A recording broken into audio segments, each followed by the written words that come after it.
I hope I'm audible.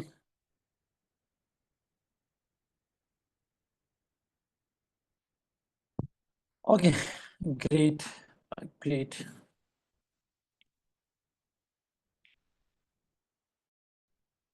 Okay, it's good. Um, I guess so. सबसे पहले तो आपके क्योंकि मेरा ये इंटरेक्शन है, मैं मतलब just to start with this basic just quick intro कर लें. ऑब्वियसली सबसे पहले तो आपको congratulations to you for getting past this written exam. आज चूंकि उनका रिजल्ट भी आया, स्पेशल वालों का भी, तो एक दिन आएगा आपका भी रिजल्ट आ जाएगा और वो दिन ज़्यादा दूर नहीं होगा. इंशाल्लाह, होप तो यही है. तो स्टार्ट में ऑब्वियस सी बात है. अ, मतलब चूँकि स्पेशल में ये था कि काफ़ी सारे बच्चे पास हुए थे तो उसमें सीट्स कम थी. यहाँ पे उतना कंपटीशन शायद ना हो इस सेंस में. But it's a different thing. आप में से कोई था जिसने स्पेशल भी दिया हो? इज देयर एनीबॉडी जिसने स्पेशल एग्जाम भी दिया हो?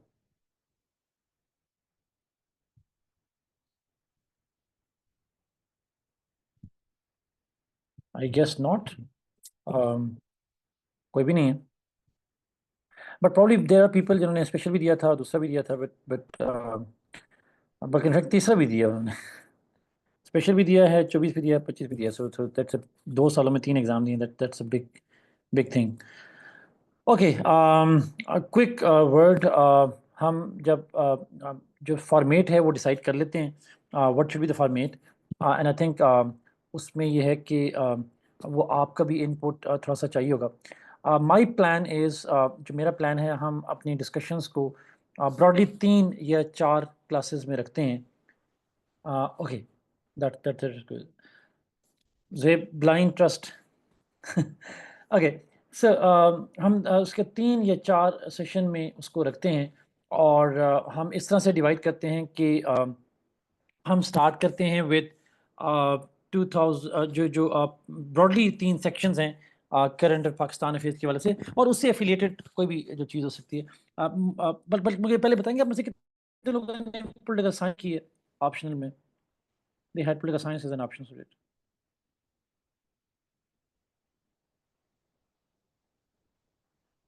Okay, that's great.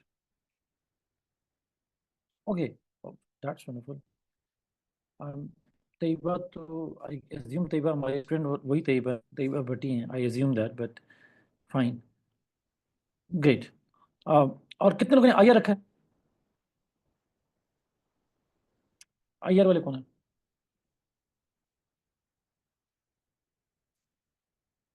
Okay, that's great, that's great. Okay. Obvious सी बात है, जब हम इन एस्पेक्ट को देखेंगे ना, ये जो हम current affair sorry current affairs और पाकिस्तान अफेयर्स और इनको देखेंगे, तो इनमें से आप लोग जानते हैं पॉलिटिकल साइंस और आईआर वाले कि इनकी डायमेंशंस पॉलिटिकल साइंस और आईआर की भी हैं. तो when we talk about that, तो आप उसको थोड़ा सा आईआर पर्सपेक्टिव में भी यू कैन आस्क क्वेश्चंस, या उसकी वो डायमेंशन पे भी हम बात कर सकते हैं. बिकॉज ताकि आपका वो टाइम जो है मतलब प्रिजर्व हो जाए और आप टाइम को सेव करके उसी इशू को, जैसे फॉर एग्जाम्पल मैं अगर आपसे बात करूँ तो हम पाकिस्तान में 26 अमेंडमेंट की बात करेंगे, तो पॉलिटिकल साइंस पर्सपेक्टिव भी थोड़ा सा आना चाहिए बिसाइड्स दी करंट अफेयर्स पर्सपेक्टिव और उस सेंस में. सिमिलरली अगर आप गज़ा वार को देख रहे हैं, इंडिया पाकिस्तान स्टैंड ऑफ को देख रहे हैं, तो उसका एक आईआर पर्सपेक्टिव भी आ जाए, और उसका एक जो है वो जेनेरिक पर्सपेक्टिव या जो करंट अफेयर्स का पर्सपेक्टिव है वो भी आ जाए. तो आप इस तरीके से आप इस डिस्कशन को, इस सेशन को आप उसके लिए भी इस्तेमाल कर सकते हैं. अ, मैं ऑब्वियसली बात है आपको ये जो करंट अफेयर्स की डिबेट्स हैं, most of I assume that most of you will be in touch with those developments, और at least most of those developments. तो आप में से कोई ऐसा तो नहीं है जो करंट डेवलपमेंट से लार्जली अनटच हो in the last few months? Largely I तो बेसिक आइडिया तो आई गेस होगा.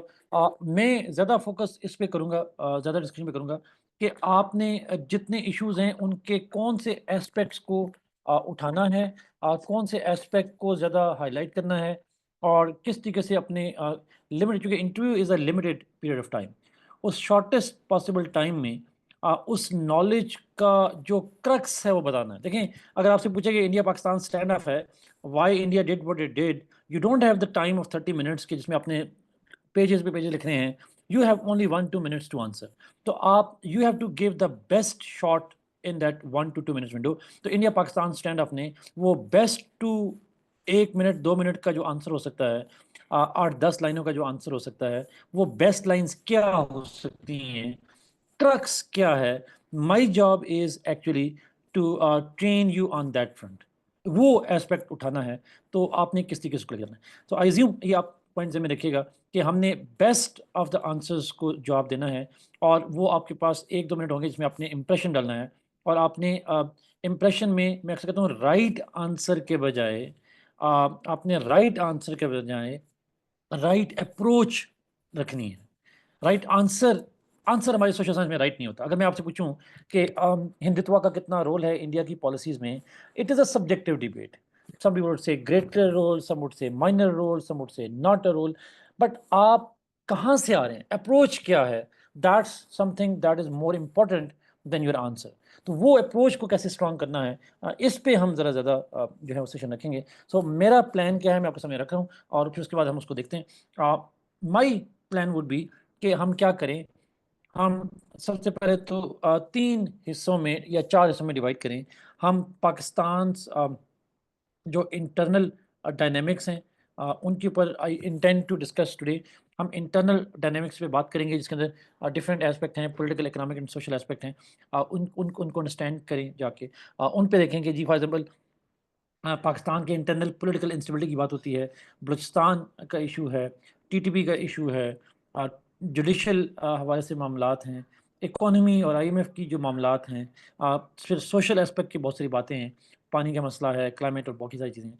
तो how to have the best of those things, इनमें जो की फोकस है वो किस पे होना चाहिए, की क्वेश्चंस क्या हो सकते हैं, जिनकी डायमेंशन में हमें बेस्ट दिखना है। आई थिंक ये आर्गूमेंट जो है वो हमें इस पे एक सेशन हमें इस पे करना चाहिए। दूसरा जो है हमें फॉरेन पॉलिसी पाकिस्तान पे है। ऑब्वियसली बात है, आजकल फॉरेन पॉलिसी डायमेंशन ज़्यादा हाईलाइटेड है इन दीज डेज। बट जब तक आपका इंटरव्यू का टाइम आना है, things can change over the period of time. तो वो फॉरेन पॉलिसी जो है उसमें हम रिलेशनशिप जो है उसकी बात करेंगे।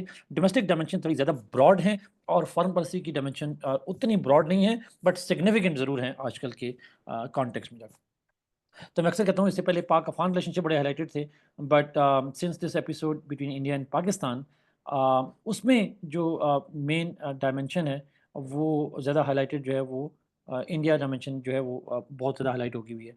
और साथ में थोड़ा सा चाइना फैक्टर भी वो बड़ा हाईलाइटेड, यूएस फैक्टर भी बड़ा हाईलाइटेड होगा। आज ट्रम्प ने उससे बड़ी बात कर दी। मैं चाहूँगा कि इंडिया पाकिस्तान एक इकट्ठे हो जाएं। I don't know what he was talking about, उसके दिमाग में क्या चल रहा था। But that reminded me of, किसी को पता हो, जनरल मुशर्रफ ने हैंड शेक किया था वाजपेयी को 2003 में, 2-3 में। वो रिमाइंड करता है मुझे। थर्ड एस्पेक्ट जो है वो ग्लोबल इश्यूज़ का है। ग्लोबल जो इश्यूज हैं, जो कंटेम्प्रेरी ग्लोबल इश्यूज हैं, उनके ऊपर एक सेशन रखा जा सकता है। बिकॉज बहुत सारी डेवलपमेंट्स हैं, यूक्रेन के हवाले से, मिडल ईस्ट के हवाले से, एशिया पैसिफिक के हवाले से, फिर इश्यूज हैं जैसे क्लाइमेट चेंज है, एआई है, इस तरह के जो डायमेंशंस हैं, उनके ऊपर हम सेशन रख सकते हैं। So I intend to have 3 or 4 discussions on these topics. तो what I will do is, मैं क्या करूँगा, at the end of each section जब हम इसको डिस्कस कर लेंगे, I would give you standard questions in writing. एक वर्ड की फाइल शेयर करूंगा जिसमें हम क्वेश्चंस देखेंगे, और उन क्वेश्चंस पे यहाँ क्लास में तो एक अंडरस्टैंडिंग डेवलप करेंगे, बट उन क्वेश्चंस के ऊपर आपने you have to prepare an answer. आपको उसका एक आंसर प्रिपेयर करना चाहिए। For each of the question you need to have 5 to 10 sentences का एक स्टैंडर्ड आंसर होना चाहिए। एंड आई थिंक वो जब आंसर्स आप बना लेंगे तो I think you can get it checked. उसको फिर हम जो है वो एक सेशन रखेंगे जिसमें, या इंडिविजुअली भी हम करके उसको रिफाइन कर देंगे जाके। तो इज इट गुड?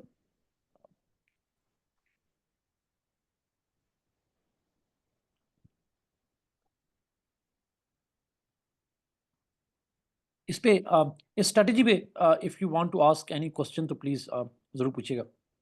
फिर हम आई थिंक शुरू करेंगे, आज ही स्टार्ट करते हैं पाकिस्तान के डोमेस्टिक डायमेंशन से।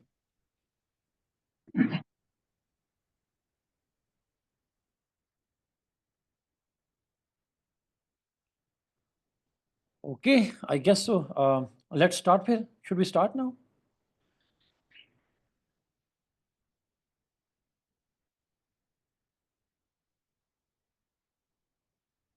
ओके, लेट्स स्टार्ट जी।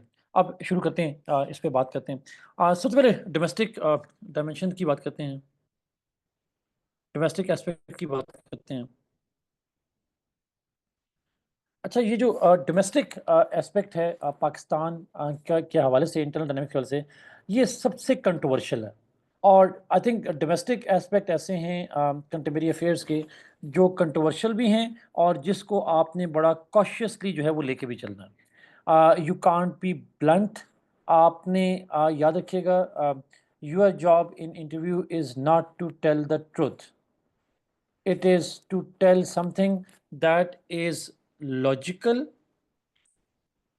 जो लॉजिकल हो, which is based on some reference. आपको बताने नहीं है reference, but you must have the references, because if you are asked a counter question तो आपके पास उसकी फाउंडेशन जो है वो स्ट्रांग होनी चाहिए, रेफरेंसेस होने चाहिए, and that should not reflect your desire, your wish, rather it should reflect the reality, reality को रिफ्लेक्ट कर रहा हो।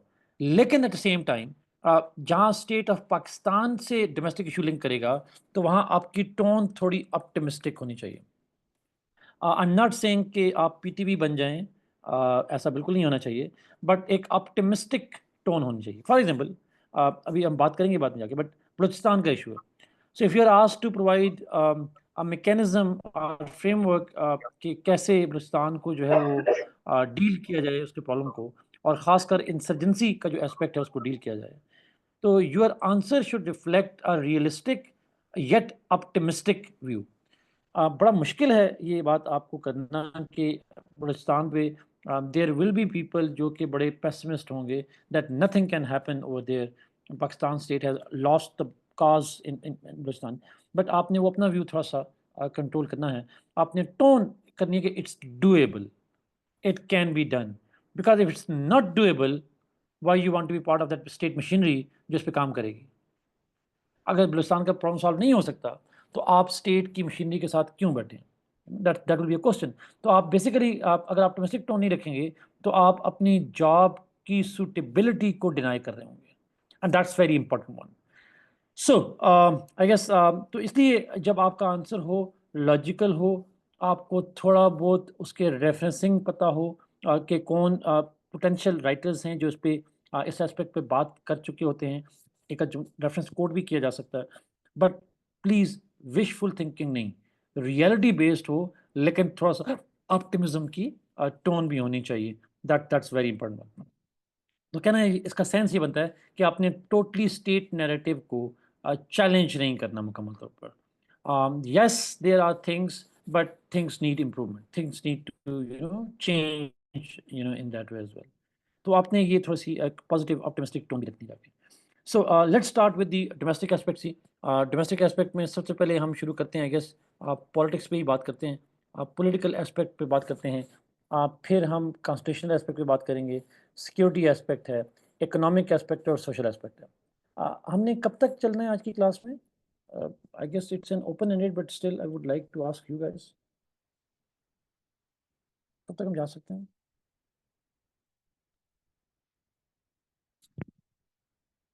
और आप लोग अपने आप को अनम्यूट कर सकते हो ना, if you want to ask? Yes sir, कर सकते हैं। ओके, ठीक है, that's great, that's great, that's great. Okay, ठीक है, हम आई गेस 11-12, 11:30 तक चलते हैं, इसको इसको लेके चलते हैं। ओके, नाउ फिर जितना हमारी, चूंकि इस पे चली गई तो कोई बात नहीं, हम उस पे चलते हैं। पॉलिटिकल एस्पेक्ट पे बात करते हैं। There are different political dimensions जो बड़ी इंपॉर्टेंट है पाकिस्तान के अंदर। उनमें से एक जो डायमेंशन है पॉलिटिकल, मैं पहले डायमेंशन हाईलाइट कर दूं, फिर हम उसकी डिबेट करेंगे। One of the dimension on politics Pakistan is, जो कंटेम्परेरी सेंस में है, that is political instability. Political instability की जो डिबेट है, और पॉलिटिकल इंस्टेबिलिटी की डिबेट पे मैं भी आऊँगा। Then the elections issue, third one is civil military balance, जो कि किसी हद तक लिंक करता है डेमोक्रेटिक स्टेबिलिटी के साथ। The issue of democracy question in Pakistan, ये भी एक एस्पेक्ट है। फिर एक पॉलिटिकल एस्पेक्ट है centre provincial relationship. Is there anyone from Sindh? कोई सिंध से है आप में से?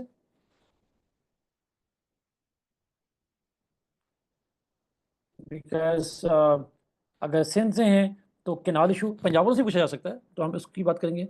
वो सेंट्रल प्रोविंस की एक सब डोमेन बन जाएगा, बट इसको हम ब्रॉडली भी लेके जा सकते हैं। Central province relationship, canal issue जो है, वो भी एक इम्पोर्टेंट एस्पेक्ट बन सकता है जाके। ये सारे ऐसे मामलात हैं जो किसी हद तक पॉलिटिकल हैं। And if you are from south Punjab, अगर आप साउथ पंजाब से हैं, या हज़ारा हज़ारा डिवीज़न से हैं, कोई है आप में से साउथ पंजाब से? Anybody from south Punjab? आप केपी का जो हज़ारा है वहाँ से कोई हो? साउथ पंजाब से क्लीन। तो वहाँ पे एक इश्यू है न्यू प्रोविंसेस की डिबेट। आजकल हाइलाइटेड तो नहीं है, बट बिकॉज़ आपकी ज्योग्राफिकल चीज़ें होंगी, तो उसमें आपको न्यू प्रोविंसेस की जो डिबेट है, that could also be that is a political debate. तो ये वो डायमेंशंस हैं जो मैंने यहाँ पे लिख कर आपको दिए हैं, जिन पे जो क्वेश्चंस हैं वो एक्सपेक्टेड हो सकते हैं पाकिस्तान के इंटरनल पॉलिटिकल एस्पेक्ट की वजह से। ये थीम्स हैं, ये these are not questions, these are themes जाके। अच्छा, जब हम वन बाय वन इन पे बात करते हैं, आप थोड़ा-सा जाके, सबसे पहले बात करते हैं पॉलिटिकल इंस्टेबिलिटी पे। पॉलिटिकल इंस्टेबिलिटी, व्हेन वी से पॉलिटिकल इंस्टेबिलिटी, तो पॉलिटिकल इंस्टेबिलिटी से मतलब क्या है? इसके इसके ना पैरामीटर्स क्या हैं पॉलिटिकल इंस्टेबिलिटी के? पॉलिटिकल इंस्टेबिलिटी में पाकिस्तान में मैं अक्सर कहता हूँ कि 2 तरह की पॉलिटिकल इंस्टेबिलिटी की डिबेट होती है। एक frequent changes of government, frequent and abrupt change of government, और दूसरा है प्रोटेस्ट, पॉलिटिक्स ऑफ एजिटेशन। अच्छा, आप एक और भी डायमेंशन हो सकती है, वो है पॉलिटिकल परसिक्यूशन। वो भी पॉलिटिकल इंस्टेबिलिटी के अंदर आ जाती है। पॉलिटिकल राइवल्स को परसिक्यूट करना and all that stuff, that could also be a political vendetta जिसको हम कहते हैं, वो भी आ जाता है।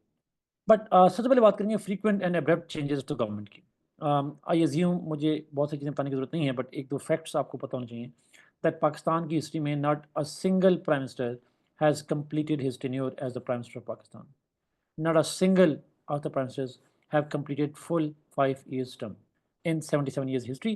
और जब से obviously बात इलेक्शन होना शुरू हुए 1970 से लेकर ऑनवर्ड्स, तो भी पाकिस्तान के अंदर जो है वो कोई गवर्नमेंट जो है वो टर्म पूरी नहीं कर पाई जाके। Why it happened? Can you only blame military for that? Obviously not. There were multiple factors जो इसमें रोल प्ले करते रहे, but abrupt change of government जो होती है, और फ्रीक्वेंट चेंज ऑफ गवर्नमेंट जो होती है, अब वो एक एक प्रॉब्लम। अच्छा, अब यहाँ पे ज़रा आप अंडरस्टैंड कीजिएगा। एक काउंटर आर्गुमेंट ये है कि आप में से कुछ लोग शायद जानते हों, यूके में जो लास्ट पार्लियामेंट थी, 2024 में इलेक्शन हुए हैं, उससे पहले जो पार्लियामेंट थी, उस पार्लियामेंट में आई गेस अगर मैं गलत नहीं हूँ 4 या 5 प्राइम मिनिस्टर्स चेंज हुए हैं। एक पार्लियामेंट की 5 साल टर्म में 4 या 5 प्राइम मिनिस्टर चेंज हुए हैं। हमारे यहाँ पार्लियामेंट की टर्म तो 5 साल पूरी होती है। 2008 के बाद से जो पार्लियामेंट्स हैं वो 5 साल टर्म पूरी करती रही हैं almost.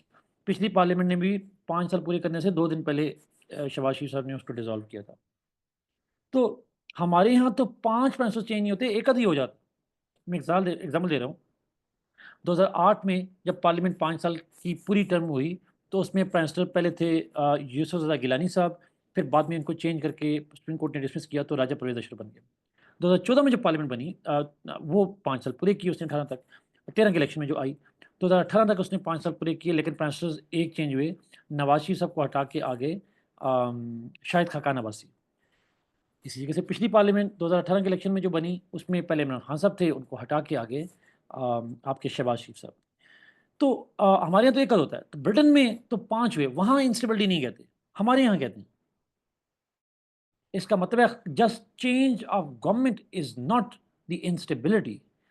problem is the circumstances and the nature of change that takes place, वो बड़ी इंपॉर्टेंट होती है. फॉर एग्जाम्पल पाकिस्तान में अगेन इसी हिस्ट्री के मैं रेफरेंस दूंगा, ये मैं डी पे जाऊँ ना फिर आपको क्वेश्चन आंसर की बात करूँगा. 2008 में जो पार्लियामेंट बनी उसमें जो यूसुफ रज़ा गिलानी साहब को प्राइम मिनिस्टर की वजह से हटाया गया, पार्टी वही थी, पार्लियामेंट वही रही, लेकिन प्राइम मिनिस्टर को हटा दिया गया. उसकी वजह आप लोगों को पता होगा, he was dismissed by the supreme court of Pakistan. Contempt of court order था, सुप्रीम कोर्ट ने डिसमिस कर दिया उनको. सिमिलरली उनकी जगह राजा परवेज अशरफ आए, इलेक्शन हुए, वो हार गए तो वो हट गए, ऑब्वियस सी बात है. बट 2013 में जब दोबारा इलेक्शन हुए तो नवाज शरीफ साहब को फिर सुप्रीम कोर्ट ऑफ पाकिस्तान ने डिसमिस किया. और जब नवाज शरीफ साहब को सुप्रीम कोर्ट ऑफ पाकिस्तान ने डिसमिस किया तो फिर उसकी जगह पे शाहिद खाकान अब्बासी आ गए, जो टर्म पूरी हुई 2018 में तो उन्होंने रिज़ाइन कर दिया. और रिज़ाइन नहीं, मतलब उनकी टर्म पूरी हुई, ही कंप्लीटेड हिज टर्म. लेकिन 2018 में जब इलेक्शन हुए दोबारा अब इमरान खान साहब आते हैं और इमरान खान साहब को हटाया जाता है through vote of no confidence, जो कि पाकिस्तान में अनप्रेसिडेंटेड है. For the first time a prime minister was dismissed through a vote of no confidence.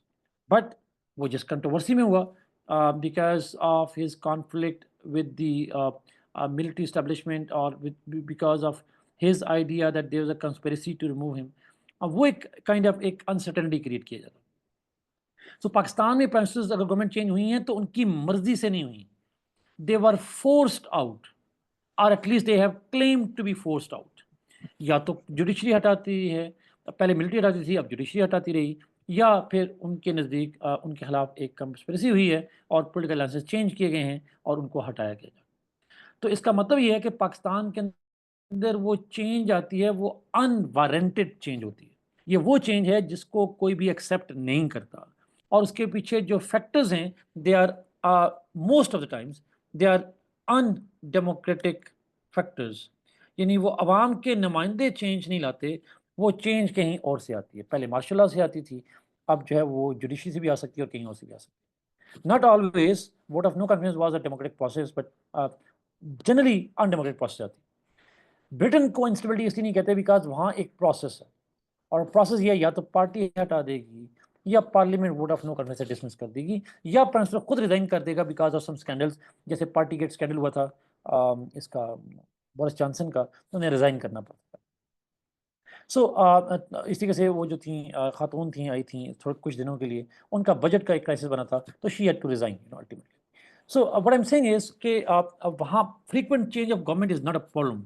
The way they change, that's more problem.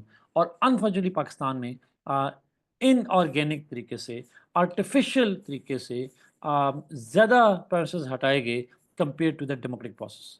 ये एक बड़ा मसला रहा है पाकिस्तान के अंदर, जिसकी वजह से पॉलिटिकल इंस्टेबिलिटी जो है वो पाकिस्तान में रही है. दूसरा फैक्टर मैंने कहा, politics of agitation. Once a party loses election, तो या वो अपोजिशन में बैठी होती है, the only thing that it works for is the protests. ये कोई नई बात नहीं है, पाकिस्तान की हिस्ट्री रही है. चाहे वो अयूब खान साहब की गवर्नमेंट हो, चाहे उसके बाद काली भुट्टो साहब की हो, जिसके अंदर आपको पता होगा PNA बनी थी, जाके नेशनल अलायंस बना था जाके. इसी तरीके से ज़ियाउल हक के खिलाफ PDM, क्या कहते हैं उसको, क्या था उसका नाम था, PDA था या क्या था, डेमोक्रेटिक अलायंस बना था उस वक्त जाके, sorry ARD, alliance for the restoration of democracy. इसी तरीके से उसके बाद जो है हमने देखा कि 1990s में बेनज़ीर भुट्टो साहब की गवर्नमेंट थी, अब नवाज शरीफ गवर्नमेंट थी, तो उसके खिलाफ नवाब बेनज़ीर भुट्टो साहब ने लॉन्ग मार्च किया था, ट्रेन मार्च किया था. जमात इस्लामी धरना देती रही 1990s के अंदर जाके. IJI जो है जो अलायंस था नून लीग और बाकी पार्टीज़ का, वो प्रोटेस्ट करते रहे. तो पाकिस्तान की एक हिस्ट्री रही है, और ये अभी इमरान खान साहब तक का जो पॉलिटिक्स ऑफ प्रोटेस्ट है, दैट हैज़ बीन द नाम ऑफ पाकिस्तान. नेचर चेंज हो सकती है, बट पॉलिटिक्स ऑफ प्रोटेस्ट रही. No opposition in Pakistan has not protested in Pakistan history, never happened in Pakistan. Again ये जो एजिटेशन और प्रोटेस्ट हैं, ये डेमोक्रेटिक राइट है, बट पाकिस्तान के अंदर ये जो प्रोटेस्ट होते हैं, एजिटेशन होती है, that happens at the cost of the rule of law, and that happens because of the political factors, not based on the governance factors. वो डेमोक्रेटिक नेचर के नहीं होते, उसके पीछे कहीं ना कहीं वेस्टेड इंटरेस्ट होते हैं किसी न किसी हवाले से जाके। तो वो इसलिए उनकी जो उन प्रोटेस्ट हैं, उनकी लेजिटिमेसी, उनकी डेमोक्रेटिक नेचर, उनकी लॉफुलनेस जो होती है वो क्वेश्चन होती है बहुत समय। यहाँ पे किसी ने कमेंट भी किया प्राइवेटली, फैज़ाबाद धरना की बात की गई। लिखेंगे नहीं फैज़ाबाद धरना की बात, but this is part of Pakistan. हर जो प्रोटेस्ट होता है वो कहीं ना कहीं पे ऑर्केस्ट्रेट होता है, उसका आइडिया कहीं पे आता है। तो पाकिस्तान में उस एजिटेशन का नुकसान क्या होता है? नुकसान ये होता है एजिटेशन का कि एक तो एक अनसर्टेनिटी क्रिएट करती है, मुल्क के अंदर पॉलिटिकल अनसर्टेनिटी क्रिएट करती है। ये पाकिस्तान का इमेज प्रॉब्लम भी कहीं ना कहीं पे करती है, और गवर्नमेंट्स को डिस्ट्रैक्ट करती है। So government instead of focusing on governance, it goes for political management of that agitation, और उससे फिर आपकी स्टेट की जो गवर्नेंस है वो सारी की सारी इफेक्ट हो जाती है। अच्छा, लेकिन मैं बिल्कुल भी नहीं कह रहा कि एजुटेशन नहीं होनी चाहिए। Agitation is one way of keeping check on the working of the government, वो भी एक ज़रूरी है, दैट्स इम्पोर्टेंट।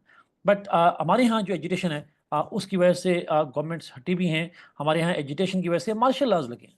अयूब खान के खिलाफ जो अयूब खान ने रैंक किया था, और जया खान का जो मार्शल लॉ था वो प्रोटेस्ट कर दिया था। इसी तरीके से अगर आप लोग जानते हो तो जो भुट्टो साहब के खिलाफ मार्शल लॉ लगा था, that was because of the protest by the opposition. Same बहुत सारे ऐसे तारीख में वाक़यात रहे हैं जहाँ प्रोटेस्ट जो हैं वो फैक्टर रहे। सो इंस्टेबिलिटी मीन्स टू थिंग्स, एक frequent and abrupt change of government, and दूसरा पॉलिटिक्स ऑफ एजुटेशन। ये एक अनसर्टेनिटी का एलिमेंट क्रिएट करते हैं, एक काइंड ऑफ इंस्टेबिलिटी का रिफ्लेक्ट जो है वो कर रहे होते हैं। बट याद रखिएगा, जस्ट पैस्टर्स का चेंज होना इज़ अ यूनिवर्सल फिनोमेना, दुनिया भर में होता है पार्लियामेंट्री सिस्टम में, which is not bad at all. But Pakistan में उसकी नेचर ऐसी है जिसकी वजह से अनसर्टेनिटी और इंस्टेबिलिटी की थी, बिकॉज इनऑर्गेनिक तरीके से, अननेचुरल तरीके से उनको हटाया जाता है। सो ये बेसिकली आ गया आइडिया ऑफ पॉलिटिकल इंस्टेबिलिटी। मैं इसको, तो अगर अगर आपसे पूछूं कि आपसे पूछें कि पॉलिटिकल इंस्टेबिलिटी की, अगर आपसे पूछा जाए टॉप 3 फॉर एग्जाम्पल वजह बता दें, टॉप 4 वजह बता दें, या ना भी कहे तो you need to make a list. आपने लिस्ट बनानी है, these factors, list of factors. अच्छा, वो जो लिस्ट ऑफ फैक्टर्स बनाएंगे तो उन, सॉरी मैंने शायद मैसेज प्राइवेट कर दिया है, I don't know, sorry. Okay, list of factors जो हैं अब वो आपने बनाने हैं पॉलिटिकल इंस्टेबिलिटी के। वो जो लिस्ट ऑफ फैक्टर्स हैं वो क्या हैं? 3-4, अगर वो टॉप 3 कहें तो भी बता दें, ना कहें तो भी आपको पता होना चाहिए, जल्दी कहेंगे फैक्टर। तो पाकिस्तान में पॉलिटिकल इंस्टेबिलिटी के फैक्टर्स जो हैं वो क्या हैं? उसके मैंने जैसा वो लिखा कि उसके अंदर जो वजह हैं उनमें एक एब्रप्ट चेंजेस ऑफ गवर्नमेंट हैं पाकिस्तान के अंदर, जिसको हम कहते हैं role of non democratic institutions हैं, वो एक फैक्टर बनता है, और जुडिशरी वगैरह की बात की जा सकती है।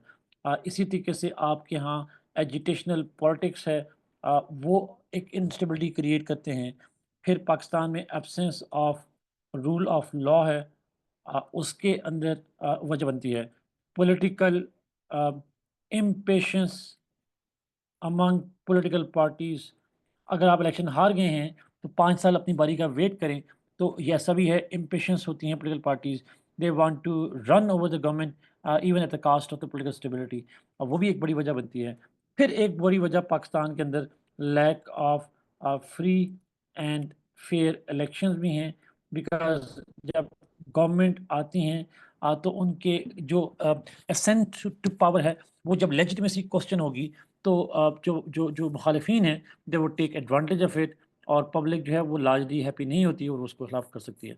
और एक लास्ट फैक्टर और भी अगर आप इसको करना चाहें तो वो ऐड ऑन कर सकते हैं, और वो है पाकिस्तान के अंदर जो जो पॉलिटिकल मेच्योरिटी है, अ, उसकी लैक करना। पाकिस्तान के अंदर जो पॉलिटिकल मैच्योरिटी है अमंग एवरीबडी, आज पब्लिक से लेकर ऊपर लीडरशिप तक, वो कहीं ना कहीं पे वजह बनती है। उस इमेच्योरिटी की वजह से कहीं ना कहीं पे लोग जो जो बेसिकली यही है, इलिटरेसी के बजाय मैं इसको वर्ड यूज़ करता हूँ, किसी ने कहा lack of political literacy, not just educational literacy, it's lack of political literacy, कि how democracy works, how the system works, उसकी लैक ऑफ अंडरस्टैंडिंग भी फैक्टर बन जाता है। तो ये आई थिंक मेन फैक्टर्स होंगे। आई वुड लाइक कि अगर आपको कोई सवाल हो तो उस पर पूछें, फिर मैं अगले पॉइंट पे जाऊंगा, इलेक्शन के इशू पे जाऊंगा।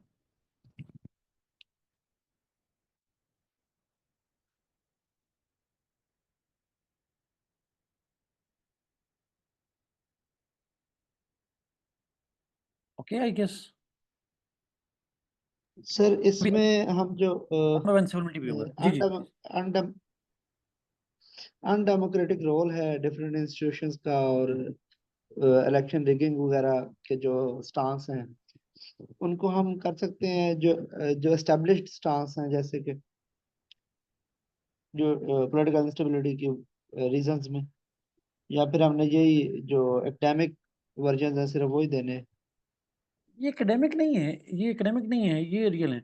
इलेक्शन मैंने लिखा है ऊपर, lack of free of election, but can be single out as one factor, the only factor?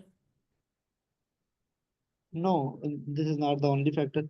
इसमें वही बात आ जाती है फिर रोल ऑफ डिफरेंट इंस्टीट्यूशंस की जब हम बात करते हैं तो उसको एक हम एक कह लें कि हिडन फैक्टर के तौर पे अगर हम उसका जिक्र कर दें कि जो वो लिखा हुआ है ऊपर, ये अनडेमोक्रेटिक। देख लें, ये ऊपर लिखा, इस ऊपर लिखिएगा role of non democratic institution लिखा हुआ है, ये सेकंड में, बल्कि ठीक पहला है, फैक्टर मैंने वो लिखा है, role of non democratic institution. तो yes it is a factor, हमने बात करनी है। ठीक है। तो ये जो मैं क्योंकि एक दो जगह से और से भी वो कर रहा हूँ, तो वो जो बात करते हैं कि बिल्कुल ही आपने, क्योंकि वहां पे एक there is a military general sitting there, तो आपने बिल्कुल ऐसा जवाब देना है कि जो बिल्कुल प्रो एस्टेब्लिशमेंट हो और कोई नेगेटिव बात नहीं करनी है। What kind of that answer would be if we are not adding these realities into our answer? It's not what theme you are talking, it's about the choice of word that you have. ठीक है, नीचे किसी ने पूछा भी है कि civil relation को कैसे हैंडल करेंगे। देखिए, चॉइस ऑफ वर्ड्स पे डिपेंड करता है। फॉर एग्जाम्पल, आप अगर उसे कहें कि जी military plays a very negative role, आप इस तरह के jargons यूज़ करेंगे तो ये तो फिर डेफिनेटली ऑफेंसिव वर्ड हो जाएंगे ना। तो आप फॉर एग्जाम्पल, मैं जैसे कह रहा हूँ कि जी पाकिस्तान के अंदर जो वो इंस्टीट्यूशन जो इलेक्टेड नहीं हैं, उन इंस्टीट्यूशंस का जो रोल है, वो पॉलिटिकली उनका जो रोल रहा है पाकिस्तान में, वो एक in fact without saying that part military का रोल नाम लेके कह दें, या आप ऐसे कह दें कि जी military played a very negative role, it has caused instability. तो आई थिंक इस तरह की जो स्वीपिंग स्टेटमेंट होती है ना, ये आई थिंक रोल प्ले करती हैं जाके। ठीक है। तो okay sir, thank it's you. Not, मेरा नहीं ख्याल कि और मैं जानता हूँ ऐसे लोगों को, एफपीएससी में हमेशा से मिलिट्री के लोग रहे, ऐसा ऐसा नहीं है। लेकिन they will provoke you, sometimes, और आप उसको अवॉइड नहीं कर पाओगे, you have to take a stance. तो स्टांस जब लोगे तो आप खामोश तो नहीं रह सकते। अगर आपसे पूछे for example how you see the military's role in the democratic part of Pakistan, तो क्या करोगे? You won't skip. आप ये भी कहोगे, आप क्या ये कह सकते हो military had always positively played a role in Pakistan development? Everybody will laugh at you. तो I think the way you would talk about it ना, ये ज़्यादा मैटर करता है, choice of words, the line of आप तो आइडिया, आप अपना जेन्युइन आइडिया देंगे, चॉइस ऑफ वर्ड्स को रिफाइन करेंगे। Okay, thank you sir. मैं इसकी मिसाल इस तरह से देता हूँ, आपने कभी हसन अस्की रिजवी साहब को सुना हो, बात वो भी वही करते हैं। और बात आपका पीटीआई वालों का जो मोहित यूसुफ है, मोहित यूसुफ नहीं, क्या नाम है उसका, मोहित पीरजादा है, वो भी वही करता है। But choice of words, how you talk about it, that's very important. आपने सुना होगा ना ख्वाजा आसिफ की स्टेटमेंट, बिल्कुल जी। America's dirty work. अब ये इस तरह के हम्म, अल्फाज नहीं बोलने आप, हम्म। अमेरिकाज डर्टी वर्क सर जाके। अच्छा, हाँ। अब ये जैसे स्टांस है, नवाज शरीफ ने जो है वो, नवाज शरीफ साहब ने एक्सेप्ट किया हुआ पार्लियामेंट में खड़े होकर, we had role in India, और इसी तरह जो है ये ख्वाजा साहब ने अभी एक्सेप्ट कर लिया। तो ये क्या हम ये स्टांस ले सकते हैं कि पाकिस्तान हैड तो वो बिन? तो देखो, ये स्टांस तो तब लेंगे ऐसा क्वेश्चन पूछा जाएगा, do we have a role, तो ये सवाल तो पूछेगा नहीं आपसे। पहले तो ये पॉइंट क्लियर करते ठीक, हैं। तो वो तो ठीक सवाल है। की नेचर डिफाइन करेगी कि हमने क्या स्टांस लेना के लेना। But does Pakistan have a role, वो किसका रोल है, वो हम इंशाल्लाह फॉरेन पॉलिसी में आएंगे तो बात करेंगे। यहाँ पे अगर अभी अगला टॉपिक शायद उसी पे कर लेते हैं, सिविल मिलिट्री पे बात कर लेते हैं, जो दूसरा पोलिटिकल इंस्टेबिलिटी के बाद मसला है। इलेक्शन में मैं बाद में आ जाऊँगा, सिविल मिलिट्री पे आ जाते हैं। सिविल मिलिट्री रिलेशनशिप, या इसको मैं दूसरे सेंस में डेमोक्रेसी की डिबेट भी करता हूँ, कि डेमोक्रेसी की डिबेट पाकिस्तान के अंदर जो सिविल मिलिट्री बैलेंस है वो कैसे अचीव किया जाए इन इन पाकिस्तान पॉलिटिक्स। देखिए, इसमें मैं हमेशा कहता हूँ कि दो चीज़ें बड़ी इंपॉर्टेंट हैं। एक मैं एकेडमिक फ्रेमवर्क बताऊँगा, और फिर क्योंकि खासकर एकेडमिक फ्रेमवर्क उनके लिए है जो पॉलिटिकल साइंस के लोग हैं, उनका जवाब खासकर ये ऐसा होना चाहिए। देखिए, जितनी पोस्ट कॉलोनियल स्टेट हैं, पोस्ट कॉलोनियल स्टेट्स हैं, उनमें majority of them face this problem of military's involvement in politics. ये post colonial states and societies का एक प्राइमरी मसला रहा है। ऐसा क्यों रहा है पोस्ट कॉलोनियलिज्म में जाके? अगेन, ये जो बात मैं कर रहा हूँ, ये आयशा जलाल का आर्गूमेंट है। अच्छा, आयशा जलाल स्कूल ऑफ थॉट का आर्गूमेंट। तो बहुत सारे फैक्टर्स हैं पोस्ट कॉलोनियल फैक्टर्स में, बट उनमें से एक बड़ी वजह है दैट पोस्ट कॉलोनियल जो सोसाइटीज़ हैं, दे हैव प्राइमरी, इसको कहते हैं एक एलिमेंट ऑफ इनसिक्योरिटी जो है, that dominates those societies. And besides that, the post colonial societies lack political and democratic institutions, जो कि एसेंशियल हैं स्टेट स्टेबिलिटी के लिए। Lack of political and democratic institutions that could provide the foundation for a democracy. Therefore, वहाँ पे फिर anchor करने के लिए, to anchor that kind of system, तो वहाँ you need the role of military. If you dismiss the role of military from politics, the politics will collapse, the state will collapse. Let me give you an example. Just asking, जो vote of no confidence का saga था PML PTI में, अगर military दरमियान में ना हो, do you see any political stability in Pakistan? बड़ा इंपॉर्टेंट पॉइंट है। मैं अक्सर कहता हूँ, it is easy to blame general Zia for martial laws, but what if अगर जनरल ज़िया उस वक्त इंटरवीन ना करते, जब उस वक्त पीएनए में और जो ज़ुल्फ़िकार भुट्टो के रजीम था, उनके दरमियान में स्ट्रॉन्ग कॉन्फ्लिक्ट चल रहा था। या फिर आप में से कुछ लोग जानते हो, जब नवाज शरीफ साहब की 1993 में, किसी को बताओ, इन 1993 नवाज शरीफ में, मियाँ नवाज शरीफ साहब जो थे उनमें, और जो इसाक खान थे, उनमें एक पॉलिटिकल स्टैंड ऑफ चल रहा था। प्राइम मिनिस्टर ऑफिस जो था वो अपनी कैबिनेट की मीटिंग बुलाता था, प्रेसिडेंट अपनी कैबिनेट की मीटिंग बुलाता था, and there were public statements coming from prime minister house against the president, and the president house used to issue statement against the prime minister. तो क्या उस केस में अगर मिलिट्री इंटरवीन ना करती, तो state institutions would have collapsed? तो I think, I am not justifying the martial law, what I am saying is, ये पोस्ट कॉलोनियल स्टेट्स का, सबका नहीं, मोस्टली पोस्ट कॉलोनियल स्टेट्स का मसला है कि वहाँ कोई ऐसे इंस्टीट्यूशंस नहीं हैं जो ब्रिज कर सकें, पॉलिटिकल कंप्रोमाइज को इंश्योर कर सकें, non democratic actions of political parties के ऊपर चेक रख सकें। तो फिर वहाँ पे अल्टीमेटली स्टेट को एंकर करने के लिए फिर आ जाती है मिलिट्री का रोल। इसको हम कहते हैं doctrine of necessity. Military's role is not desirable, but it is a political. It becomes a political necessity in the post-colonial societies जहाँ के डायनेमिक्स थोड़े से डिफरेंट आ जाते हैं जाके। तो मिलिट्री का, अब ये नहीं करेंगे मिलिट्री रूल होना चाहिए, but military has to play a role, it has to take sides ultimately in societies like us, ताकि उसको इसको इंश्योर किया सके। No, I don't see military role with respect to, आप पीटीआई का नाम नहीं लेंगे या किसी और का नाम नहीं लेंगे, you have to talk in generic sense, ठीक है? तो in a generic sense military, लेकिन आप ये भी जानते हैं कि we don't need to stick to this situation, we have to ultimately transition towards a democracy, but transition towards democracy has to be an organic and evolutionary process. दुनिया के किसी मुल्क में रेवोल्यूशन से डेमोक्रेसी नहीं आई है। Democracy comes with evolution, organic, trial and error, learn the, make mistakes, learn from those mistakes, don't repeat those mistakes, and move on and move on. It's a gradual process of it. तो आप institution overnight नहीं बना सकते, gradually transition होती है जाकर। तो आप किसी ने आप में से ना डिक्टेटर मूवी देखी हो, तो उसमें रातों रात टैंक आके फिर नहीं लगाते जाके democracy. It takes time to establish a democracy. So I think ये बड़ा इंपॉर्टेंट पॉइंट है कि सिविल रिलेशनशिप ने आपने मिलिट्री के रोल को कंप्लीटली रूल आउट नहीं करना। दैट कुड बी, मैंने जो बोला था, that could be your desire, your wishful thinking, considering Europeans as the ideals, but we are not European society.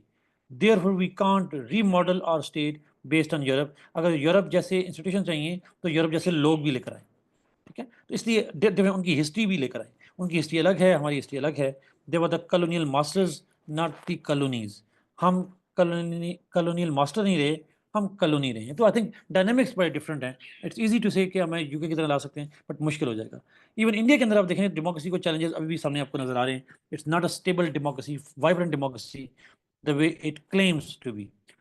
So military का रोल होएगा, वो रोल की नेचर पे डिफरेंस हो सकती है, वो लिमिट या ज़्यादा हो सकता है, बट एक और भी एस्पेक्ट है for a state like Pakistan, जिसमें जैसे अभी इंडिया का मामला आया, the kind of conflict that we had with India, क्या इस तरह के कॉन्फ्लिक्ट में मिलिट्री के इन्वॉल्वमेंट को डिसीजन मेकिंग में, can you just simply rule out the involvement of military in decision making? We can not. India can afford to take civilians taking decisions because India does not face existential threat. Pakistan faces existential threats. तो हमारी dynamics different है, हमारी insecurities are far more severe compare to India, because हमारा enemy India है और India का enemy हम हैं। तो आई थिंक हमारे यहाँ भी तो ये जो क्राइसिस है ना इस तरह के, they also create a kind of room for military manoeuvre. और आप सब लोग जानते हैं, मेरा भी ये व्यू है दैट इस क्राइसिस के बाद military is likely to take more civilian space than it use to take before that. ठीक है, और उसकी वजह एक तो पब्लिक सपोर्ट भी है, और साथ में उसका जो एक मोरल है, उसकी जो स्ट्रेंथ है, that is likely to significantly increase over of time. तो मिलिट्री सिविल बैलेंस करने की जरूरत है। हमें सिविल सुप्रीमेसी के बजाय सिविल मिलिट्री बैलेंस करने की जरूरत है। मिलिट्री के रोल को रूल आउट करने के बजाय मिलिट्री के रूल को इंटीग्रेट करने की जरूरत है, but it has to be gradually phased out, not abruptly phased out. एक इलेक्शन से, एक धरने से, एक जलसे से, एक कू से आप ये ख़त्म नहीं कर सकते। It has to be a transition away from it rather than kind of a revolution towards it. ये आई थिंक मेरा इसमें इंपॉर्टेंट पॉइंट है। तो मैंने ब्लेम मिलिट्री को भी नहीं किया, मैंने ब्लेम पॉलिटिशियन को भी नहीं किया, मैंने पोस्ट कॉलोनियल सोसाइटीज को लिमिट कर दिया without taking side of any political party और द मिलिट्री। आप इसको एक जेनेरिक जो है वो सेंस दे देंगे। Is it clear?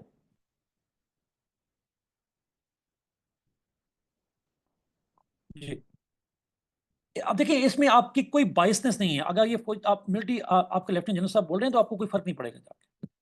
It won't make any negative impact on it. अच्छा, आगे चलते हैं जी, नेक्स्ट पॉइंट पे चलते हैं। वो बड़ा इंपॉर्टेंट है। यस, इलेक्शंस पे।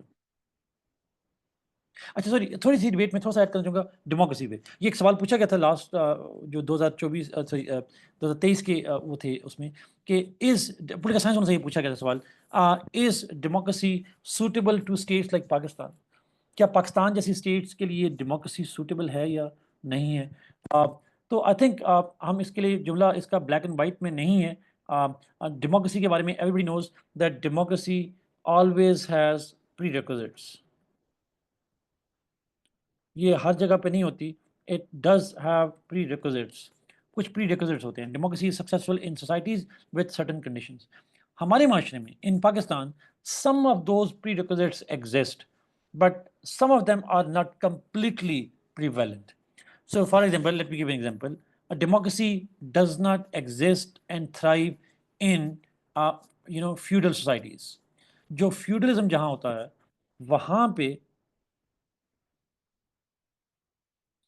जो डेमोक्रेसी है वो रूट नहीं पकड़ सकती जाके। तो Pakistan is gradually transitioning away from a feudal society, but predominantly हम आज भी एक फ्यूडल सोसाइटी हैं, इंडस्ट्रियल सोसाइटी नहीं। सो हम ट्रांजिशन जरूर कर रहे हैं towards an industrial society, but that transition will take a lot of time, and that's why we believe that Pakistan में ये जो रिक्विजिट है वो उस तरीके से कम्प्लीटली फुलफिल्ड नहीं है। फिर मैस या पब्लिक अवेयरनेस की बात है, लिटरेसी को कह सकते हैं, पब्लिक लिटरेसी कह लें, अवेयरनेस की बात कर लें, पॉलिटिकल और सोशल अवेयरनेस की बात कर लें। हमारे यहाँ पब्लिक जो है उसकी जो लिटरेसी है, अभी इस बात अभी भी आपको पता होगा तकरीबन 61% के करीब लिटरेसी रेट है, और वो लिटरेसी रेट की डेफिनेशन भी कितनी कम है। तो कहीं ना कहीं पे हमारे यहाँ जो पब्लिक अवेयरनेस है, लिटरेसी के जो प्रॉब्लम्स हैं, they also contribute towards a factor जो कि डेमोक्रेटिक ग्रोथ को जो है वो हिंडर कर रहे होते हैं।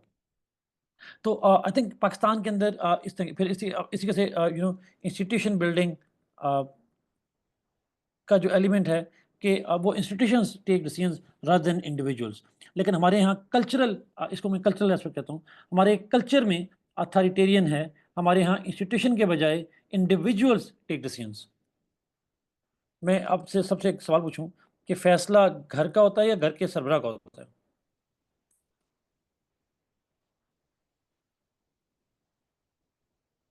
Institution versus individual.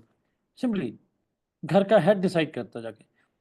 PMLN decide करती है या नवाज शरीफ साहब डिसाइड करते हैं? It is Nawaz Sharif.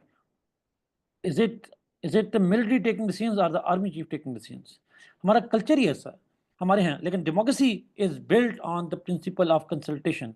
Democracy is built upon the principles of institutions, जहाँ पे क्रिस क्रॉस होता है, जहाँ पे प्लसेस एंड माइनसेस होते हैं, एक सिंथेटिक काइंड ऑफ प्रोसेस जो है डिसीजन मेकिंग का डेवलप होता है। अनफॉर्चुनेटली पाकिस्तान के अंदर जो है वो, तो आई थिंक ये जो फैक्टर्स हैं, तो 3-4 फैक्टर्स हैं, ये पाकिस्तान में डेमोक्रेसी की ग्रोथ को वीक करते हैं। But at the same time ऐसा नहीं है कि ये सारे फैक्टर्स पाकिस्तान में रिग्रेसिव स्टेज में हैं। We are progressing on these issues. हम फ्यूडलिज्म से ट्रांजिशन कर रहे हैं, हमारे यहाँ इंस्टीट्यूशन बिल्डिंग हो रही है, इंस्टीट्यूशन बन भी रहे हैं। मैं इंस्टीट्यूशन बनने की बेस्ट मिसाल देता हूँ।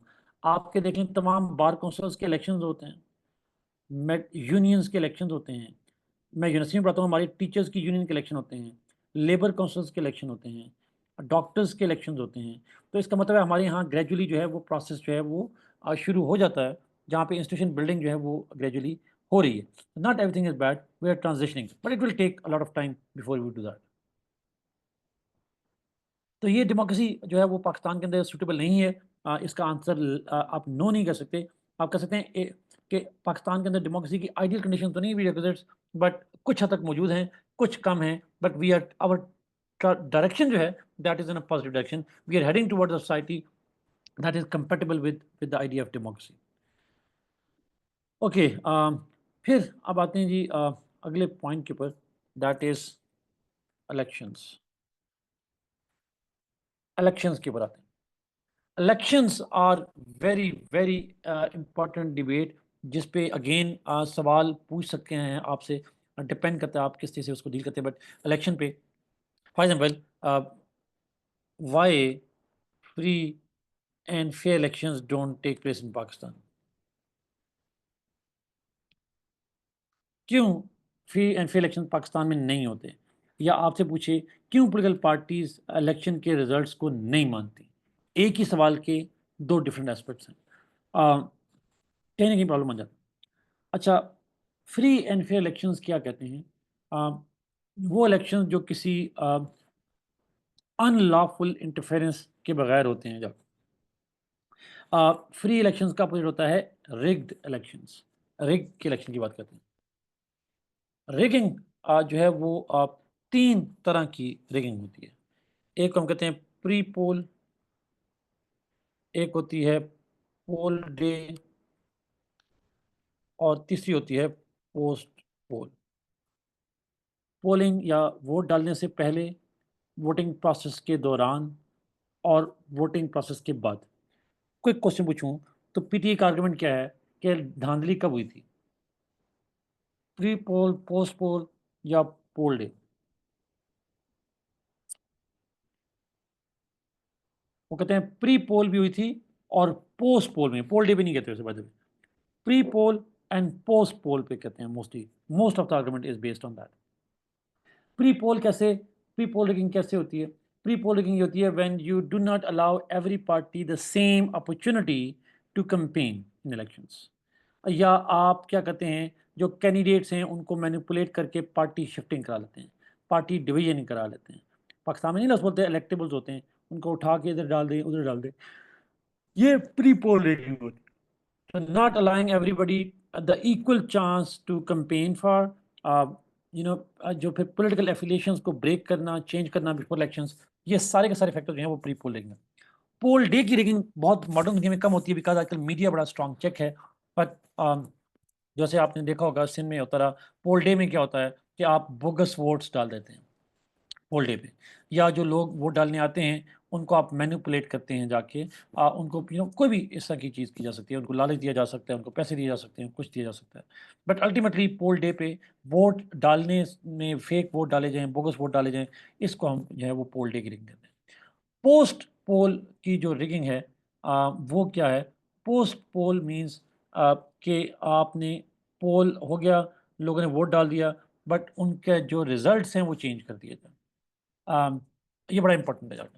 अब वो पोस्ट इलेक्शन भी हो गए, बट आपने उसके रिजल्ट चेंज कर दिए, जैसे आजकल पीटीआई कहती है, फॉर्म 47 की बात करते हैं जब। तो वो भी एक फैक्टर हो सकता है जाके।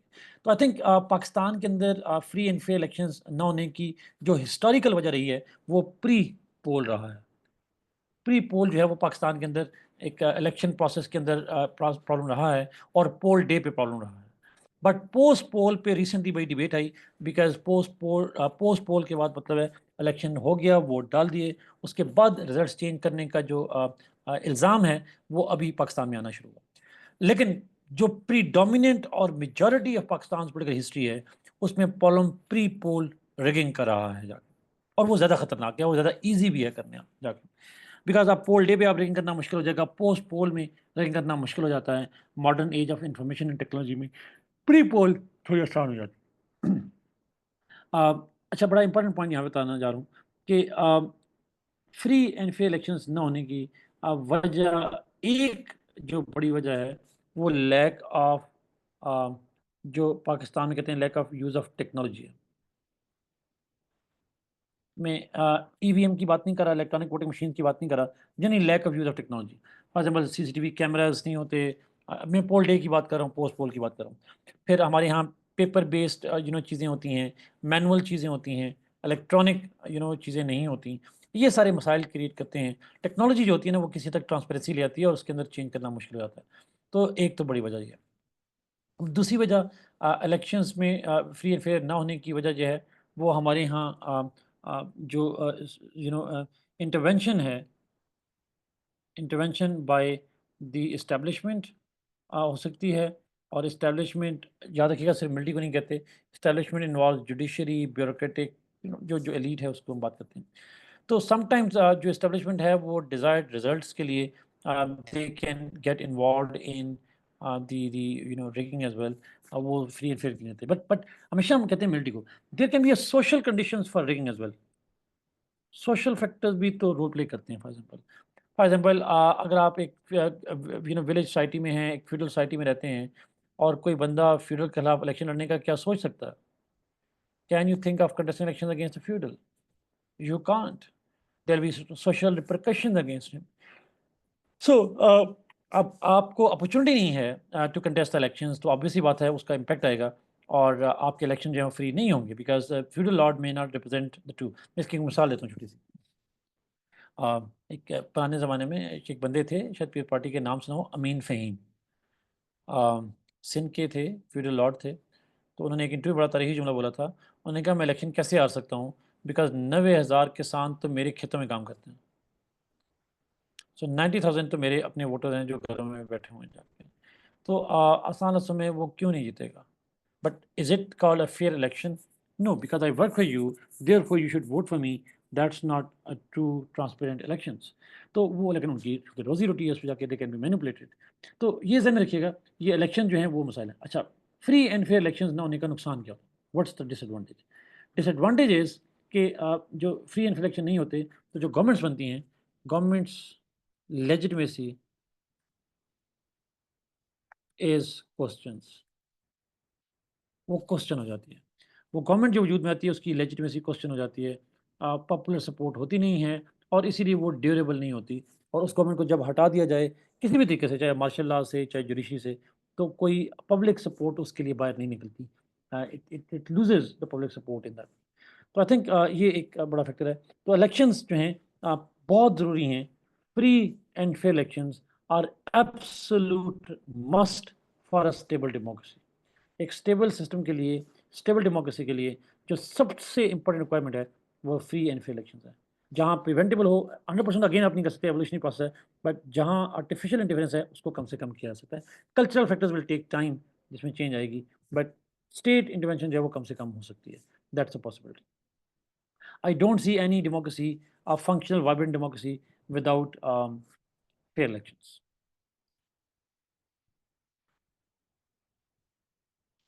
इस पे कोई सवाल पूछना हो तो प्लीज पूछिएगा.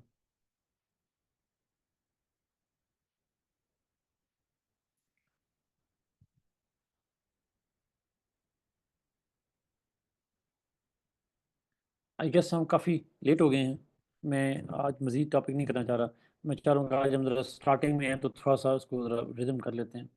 बाकी कर लेंगे. तो आज आज आई थिंक आप क्वेश्चन पूछते हैं तो हम ज़्यादा. तो आपने वो डायमेंशंस में रखनी है जिन पे मैं बात कर रहा हूँ, मेन फैक्टर्स को, डायमेंशंस को, और हर एक में आपने फैक्टर्स 3-4 लाजमी याद करने हैं. और समटाइम इंटरव्यू में पूछते हैं कि टॉप 3 बताएं, टॉप 4 बताएं, तो आपके पास ऑलरेडी 3-4 होंगे तो आप बता देंगे. टॉप 3 ना भी पूछे फैक्टर तो आप उसको एक्सप्लेन कर सकते हैं.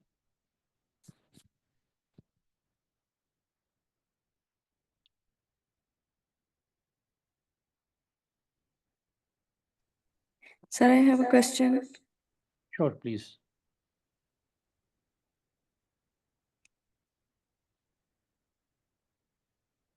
सर, आपने बताया कि गवर्नमेंट की जो लेजिटिमेसी है वो क्वेश्चन होती है. उसके अलावा हम क्या ऐड कर सकते हैं कि और क्या इम्पैक्ट्स आएंगे? फ्री इलेक्शंस के ना होने का. फ्री इलेक्शंस के ना होने का पूछ रहे हैं. Yes sir. जी. दूसरी जो प्रॉब्लम आती है वो आती है peoples peoples lose interest in democracy and politics. When I vote and my vote does not translate into the establishment of the government, so that creates a disappointment with the system, that creates a disappointment with the state institutions, and that creates a disappointment with the democratic process. तो फिर मैं कहूँगा मेरे vote डालने से फ़र्क ही नहीं पड़ता बिकॉज मेरा वोट ट्रांसलेट नहीं होता. और पब्लिक एपैथी जब क्रिएट होती है तो democracy is actually public involvement, not public apathy. तो आई थिंक वो उस सेंस में भी नुकसान होता है थोड़ा सा.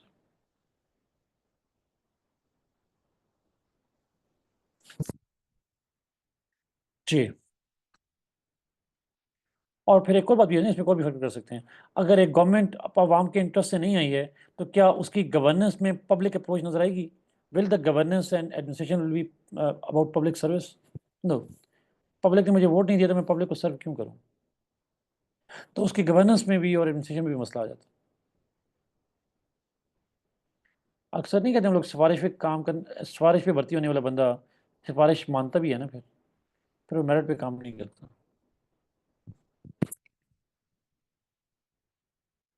Okay ji. आई गेस कल भी हम इसी टाइम पे मिल लें. कल मेरा दिन बिजी है. मेमुना, मैं चाहूँगा कि आप अभी अभी जो अब आपने रीड भी करना है ना, तो आपने क्या करना है, what you need to do is जो जो थीम में बताई जा रहा हूँ, इन थीम पे कोई रिसर्च आर्टिकल्स उठाएं, उनके एब्स्ट्रैक्ट्स या इंट्रोडक्शन पढ़ लें. Don't read everything, you don't have the time to read a lot of things. Research articles उठाएं उन थीम्स पे, और उसके एब्स्ट्रैक्ट्स या उसका जो इंट्रोडक्शन है वो सिर्फ पढ़ लें. अस्सलाम वालेकुम सर. जी वालेकुम सलाम. Mariam. Sir, pre partition era जो है वो कितना इम्पोर्टेंट है पाकिस्तानी अफेयर्स के सेंस में? If you have chosen history as a subject फिर तो रेलिवेंट है, अदरवाइज नहीं रेलिवेंट है. एक डिबेट हो Okay. सकती है, एक डिबेट आज हो सकती है बिकॉज आपको पता है आर्मी चीफ की स्टेटमेंट ने एक डिबेट क्रिएट की इंडिया में, वो थी टू नेशन थ्योरी. तो सर अगर वो हमने रिसेंटली. कवर भी करना है, अगर हमने कवर भी करना है प्री पार्टीशन इरा को, तो कौन कौन से टॉपिक हम कवर करेंगे, आप इस पे भी गाइड कर दीजिएगा. देखिए, अब टॉपिक का तो बेसिक पॉइंट ये है कि पाकिस्तान मूवमेंट 1906 के बाद के इवेंट्स मेजर इवेंट्स हैं.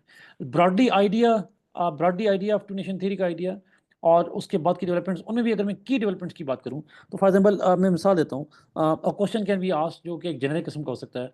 क्या जो करंट इंडिया का बिहेवियर है towards Kashmiris, towards the Muslims in general, तो बीजेपी के खास का जो नेशनलिस्ट हैं, तो how would you justify the creation of Pakistan based on this one. तो आप इसको फॉर एग्जांपल लिंक कर सकते हैं 1937 के इलेक्शन से, जो उसके बाद इलेक्शन हुए थे और जो गवर्नमेंट बनी थी, उसके साथ फॉर एग्जांपल आप लिंक कर सकते हैं जाके. तो सर इसमें तो वो जी जी. इसमें वो जो मुगल इरा और ये शेर शाह सूरी, नहीं मतलब नहीं नहीं नहीं नहीं नहीं इतना दूर तो जाने की जरूरत नहीं है, तो इतना नहीं. टाइम भी वो नहीं है. जब पाकिस्तान इंडिया रिलेशन बढ़ेंगे ना, उसमें एक थोड़ी सी डिबेट आएगी वाई इंडिया इज रीनेमिंग. वो जो मुगल हीरा है उसकी हिस्ट्री में आता है, बट उस सेंस में पाकिस्तान मूवमेंट के सेंस में, इस सेंस में नहीं. ओके सर, एक और क्वेश्चन है। जी sir, political science paper 2 is all about constitutions. Is about constitutions, yes world constitution और ये वो। तो सर उनको भी पढ़ना है, लाइक तो बहुत ज्यादा हो जाएगा। मेरा चार्ट होगा आप लोगों के पास, शायद कुछ लोगों के पास वो चार्ट होगा। जी सर, है मेरे पास। वो चार्ट को देख लें, उस चार्ट का ब्रॉडर थीम देख लें। आम, वो ओके। क्या कहते हैं, कॉमन पॉइंट निकाल दें, हो जाएगा। लेकिन मेरा नहीं ख्याल कि आपको उस चार्ट की तरह का सवाल पूछा जा सकता है, लेकिन उस चार्ट से हेल्प मिल जाएगी इन एक्सप्लेनिंग थिंग्स। सर ये क्रिटिकल एनालिसिस के थ्रू पूछता है या जस्ट फैक्ट्स पूछता है इसमें? नहीं, आई थिंक उसमें ओपिनियन पूछते हैं। जैसे मैं एक मिसाल देता हूँ जाके, अमेरिका के अंदर जो फायदेमंद अमेरिकन सिस्टम है, वो प्रेसिडेंट चेक्स एंड बैलेंस का सिस्टम है, तो ट्रम्प के ऊपर चेक्स एंड बैलेंसेस क्यों नहीं है? ठीक है, तो वो आपको वो थोड़ा सा थ्री आइडिया होगी, तो अमेरिका में प्रेसिडेंट के किन एक्शन पे चेक होता है, किन पे नहीं होता, ये पता होना ज़रूरी है। जैसे आपको पता है, ये जो एग्जीक्यूटिव ऑर्डर्स होते हैं, ये उसका इख्तियार है, उस पर चेक एंड बैलेंस नहीं होता। अपॉइंटमेंट पे नहीं होता, वो एलान मस्क को लगा रहा है, तो उसकी मर्जी है, उसको कर नहीं सकते। तो आप मतलब ये उस सेंस में ऑपरेशनलाइजेशन पूछते हैं, not theory. Okay sir, thank you so much. ठीक है, वो एक वर्ड की फाइल में चार्ट बना हुआ है बिलाल, वो ग्रुप में शेयर भी कर दूंगा मैं। सर एक और क्वेश्चन है। जी जी पूछिएगा, आपकी आवाज़ बहुत कम आ रही है, लेकिन पूछिएगा। सर क्वेश्चन ये है कि जो हमने फिलोसफर्स करने हैं, जो इस्लामिक हैं या जो मॉडर्न हैं या जो हमने पहले किए हुए हैं, तो वो हमने किस हद तक उसमें जाना डिटेल में? Crux of the theory.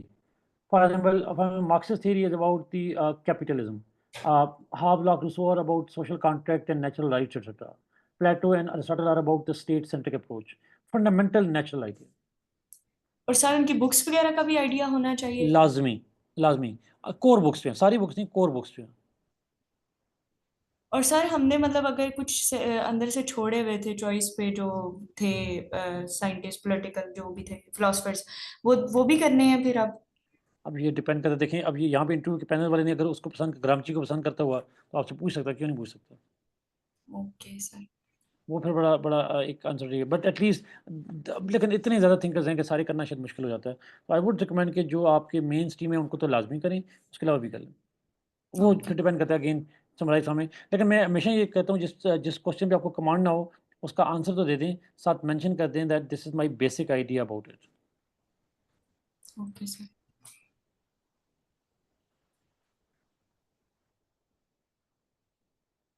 Okay जी, thank you so much. See you tomorrow at 10:30। कल इसी टाइम पे फिर मुलाकात होती है, इंशाल्लाह 10:30 पे। Thank you so much, bye bye.